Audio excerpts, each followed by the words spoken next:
3.9 Derivatives of Exponential and Logarithmic Functions, Part 1. Your objective for this lesson is to find and apply derivatives of exponential and logarithmic functions. Okay, let's start off with a couple of definitions here. So you have the derivative d dx of e to the x is e to the x. And this should be a pretty easy one to remember. E to the x is its own derivative. Likewise, the derivative of e to the u is e to the u du dx. So basically, this is derivative of e to the x with chain rule. Example 1. The spread of a flu in a certain school is modeled by the equation P of t equals 100 divided by 1 plus e to the 3 minus t, where P of t is equal to the total number of students infected t days after the flu was noticed. So, number of students as a function of time. Estimate the initial number of students infected with the flu. This is pretty easy. So we want to know the number of students, and that is P of t. So P of t is total number of students. And if t is 0, that's basically what this is asking. That's your start time when t is 0. We're going to say P, let me do this maybe in black. P of 0 equals 100 divided by 1 plus e to the 3 minus 0. Okay, this is going to simplify. We know that 3 minus 0 is 3.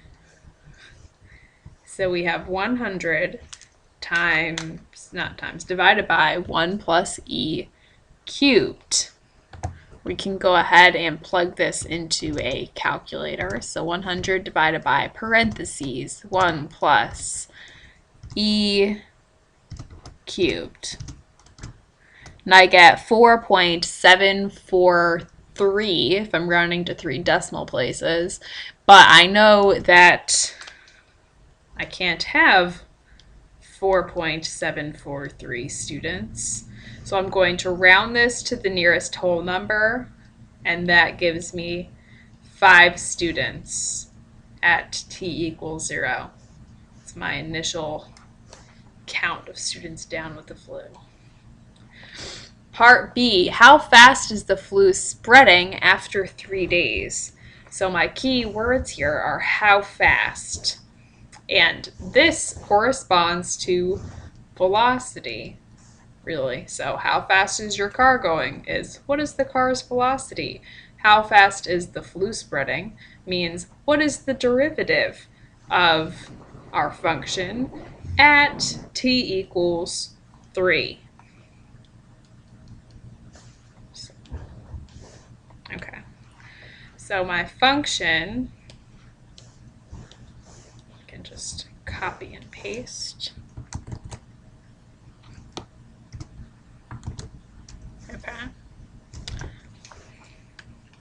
We want to find dp dt, so derivative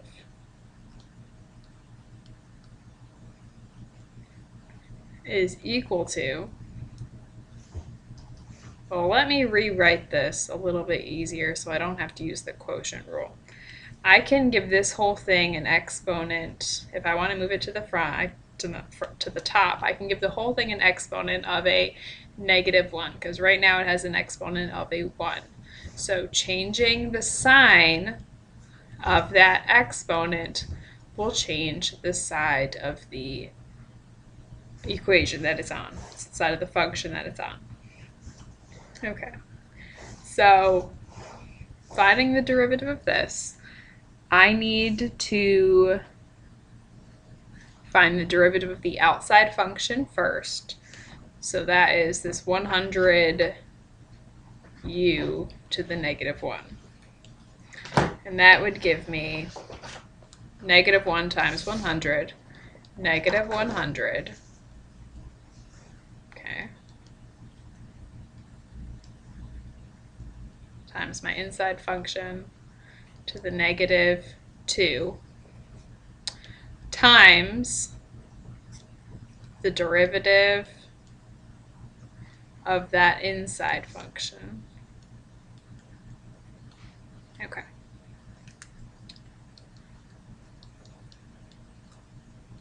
So simplifying a bit here, let's find the derivative of the inside function.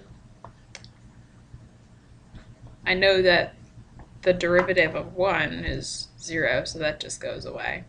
And this is e to the u. So because I have not just an x up there, I have 3 minus t, that's an e to the u situation here. So the derivative of this is itself times the derivative of its exponent. No, that should be a t, so should that one. Okay. And last, we have to find the derivative of 3 minus t. So again, that 3 is going to go away, and the derivative of -t is just its coefficient, which is a -1. So I have -100 times 1 plus e to the 3 minus t to the -2 times e to the 3 minus t times -1. Okay, I'm going to simplify this a bit. First thing I'm going to do is put this all over 1 and move this guy with his negative exponent to the denominator. I also see I have 2 negatives here. When I multiply those, I'm going to have a positive. So I have positive 100 e to the 3 minus t make that parentheses a little better, all over 1 plus e to the 3 minus t squared. Okay, so this is my derivative, but the objective here was not just to find how fast the flu is spreading, but to find how fast it's spreading after 3 days. So what I want to do now is plug in a 3 for t. So at t equals 3, we have 100 times e to the 3 minus 3 over 1 plus e to the 3 minus 3 squared. Okay, and e to the 3 minus 3 is really e to the 0. Anything to the 0 power is 1. So really here I have 100 times 1 over 1 plus 1 squared, and I don't even need a calculator for this. You shouldn't either. 100 times 1 is 100. 1 plus 1 is 2 squared. So I have 100 over 4, which gives me 25. Okay? So this means that at t equals 3, after 3 days, 25 new people, 25 students per day are infected with the flu. So 25 new students per day is my rate. Okay. Part C, when will the flu spread at its maximum rate? And what is this rate? To do this, I want to graph the derivative that I just found. So I'm going to turn on my calculator, go to y equals. and I want to plug in this derivative here, okay, with the t's. But I want to do it carefully. Okay, so y equals parentheses 100 parentheses e to the, notice that open more parentheses for you, 3 minus x. Now I want to close my parentheses, each one that's open. So I have 3 open, I want 1, 2, 3 closing. Divided by new parentheses. Going to do a second pair because I see an exponent in the bottom. Don't want to mess anything up here. 1 plus e to the 3 minus x. Close parentheses. Squared. Close again. Okay, now I'm graphing. I see something here. I want to, well, I'm looking for a max, so I want to extend my y range a bit here to see if I have a max up there. I'm going to make my y 20, see what happens. Still not there. Let's make y 50, just so I know I get it. Okay, so there it is, definitely there. And now I'm just going to use second trace to find that max. So remember, max is number 4. So I want to be a bit to the left of that max, a bit to the right of the max, hit enter, and shazam. Okay, so I'm at about x equals 3 and y equals 25. So that tells me when, so we said x equals 3 and y equals 25. So, and really x is t. So the max will occur at t equals 3, so day 3. And the rate is 25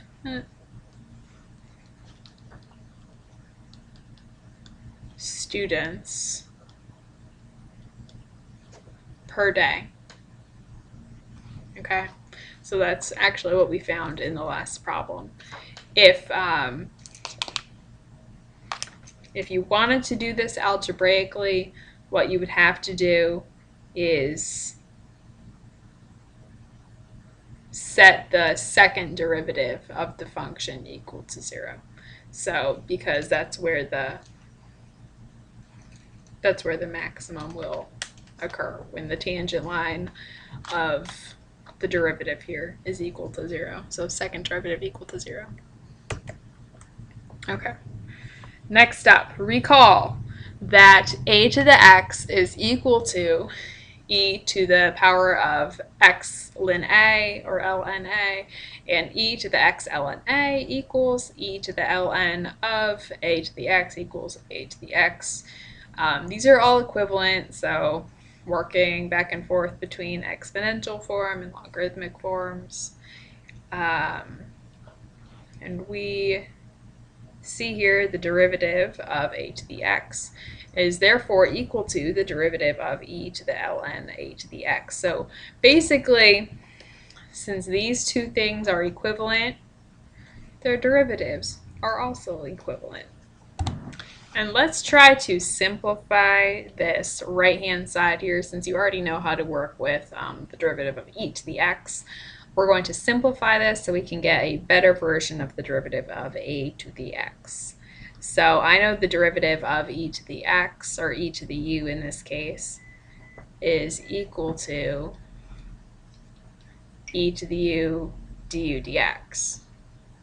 Okay, so this is really equal to e to the ln a to the x times the derivative of ln a to the x. And in front, these cancel because e and ln are inverses, so those are going to go away. So I have an a to the x in front times, well, when I have a logarithm with an exponent here, I can push the exponent into the front. So I have d dx of x times ln a. Whenever we find the derivative of x, you know, since this is x to the first, that it's just going to be whatever x's coefficient is. The x is going to go away, and you're left with the coefficient, which in this case is ln a. So my derivative is a to the x times ln of a.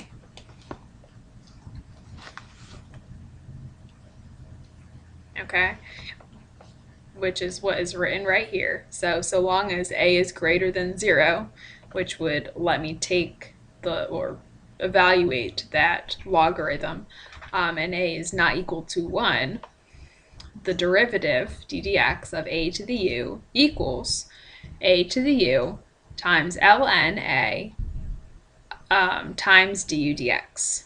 So this is another one for you to memorize. Example 2. At what point on the graph of the function y equals 2 to the t minus 3 does the tangent line have a slope of 21? You know by now that slope means derivative. So we want to find the derivative of this function. Okay, so d dt, my slope of 2 to the t minus 3 is equal to, well, I know that 3 is going to go away, but I still need to find the derivative of the 2 to the t. So my formula, remember, was a to the u ln a du dx. Okay, so here my a is a 2, and my u is a t, times ln of 2 times the derivative of u is a t, so d dx of t. And I could technically write in here minus 0, since the derivative of 3 is a 0. Okay. Simplifying this, I have 2 to the t times ln 2. The derivative of t is just going to be a 1.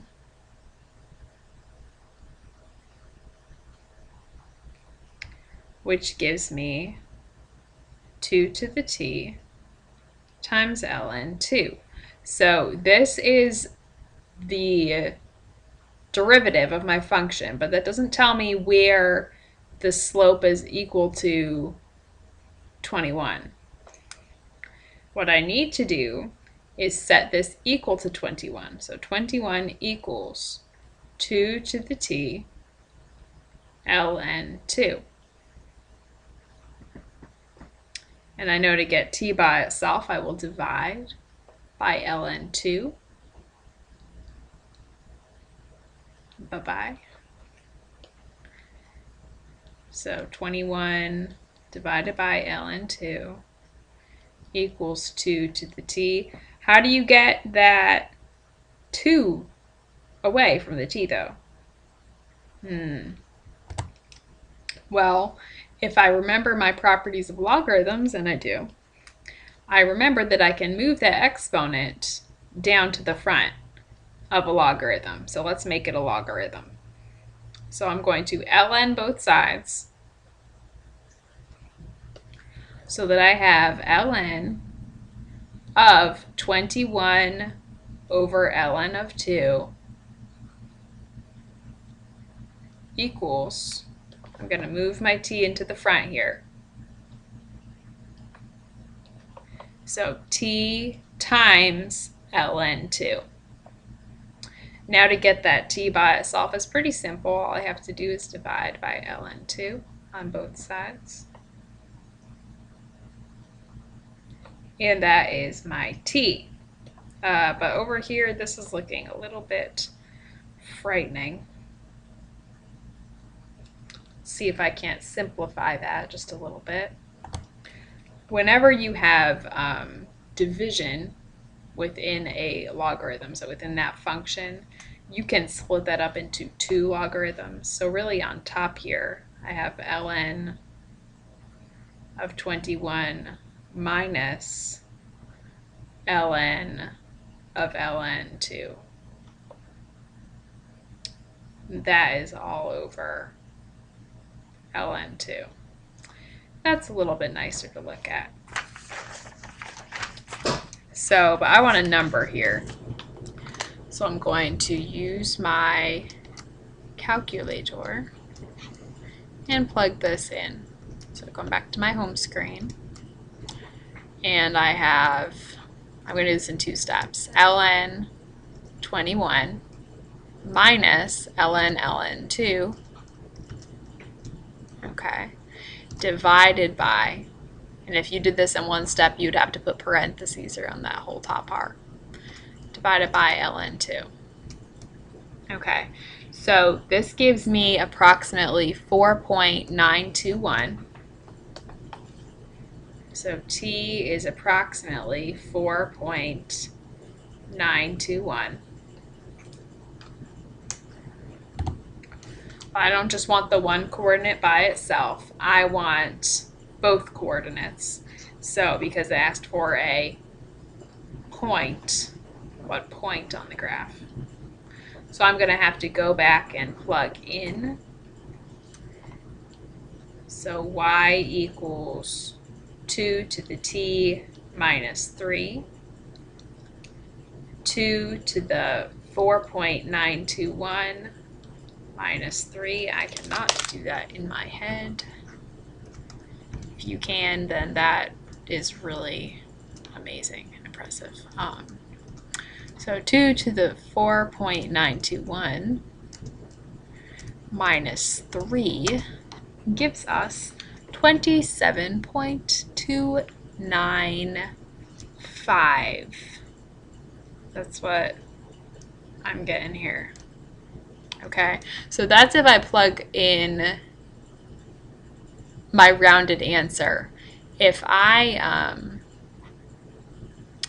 went back and did this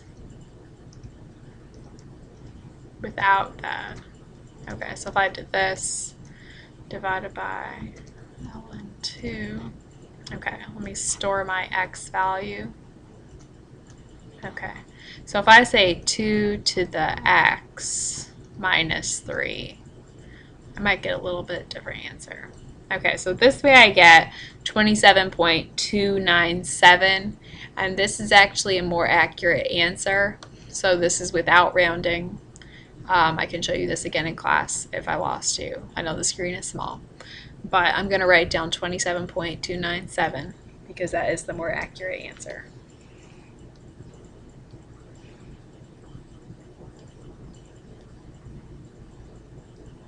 Okay, and this overall makes my point 4.921, comma 27.297. Okay. Derivative of the natural logarithm. Okay, d dx ln u equals 1 divided by u times du dx. It's pretty easy one, but this is another important one for you to remember. Okay, example 3. A line with slope m passes through the origin and is tangent to the graph of y equals ln x. What is the value of m? Okay, so we don't know much about this here. We don't really have a point, but I could draw you a graph. So this is y equals ln x, coming up here. And whatever tangent line we have is passing through the origin and touching the graph somewhere. So it passes through 0, 0. And any point on this graph, y equals ln x, I could plug in a random x value, so a, and the y value would just be ln of that x value, so ln a. So we know that this is a point on the curve. We also know the derivative of ln x, so if we had ln x, the derivative is 1 over x du dx. So the derivative would be 1 over x. And this, since this is the derivative, remember derivative is equal to the slope at a point. Okay, so we do have the slope here. Okay, but we want to find the slope. We want an actual value for the slope, so this doesn't really do us any good. And I could, and I will, rewrite this as 1 over a, since I'm using e's for my x's, just so I have a consistent variable. Okay, back on track. You remember the old Algebra 1 slope equation. So m equals y2 minus y1 over x2 minus x1. Well, we can use this to get another value for m. Let's try it. So I do have 2 points, even though I don't have a number for this one. I know this was a, ln a. And this one over here, so talking about the slope of the tangent line, is 0, 0. So origin is 0, 0. So if I plug in y2 is ln a minus y1 was 0 over a minus 0, then I get my slope is ln a divided by a.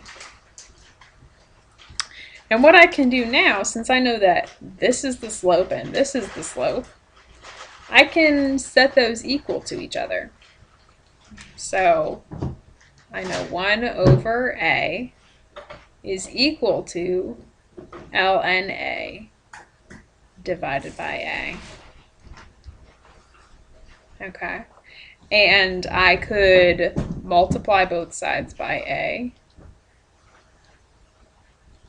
and this gives me ln a is equal to 1.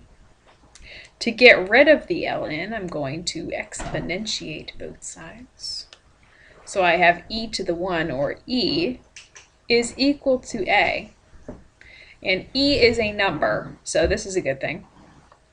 But this doesn't tell me what m is, it just tells me what a is. So my slope, remember, was 1 over a. If I substitute my e in, I get my slope is now 1 divided by e. That is a lot better. Okay, so since I'm satisfied with this answer, I'm just going to circle it up. I have answered the question. All I wanted to do was find my slope. And there it is. So that is it for part 1 of 3.9.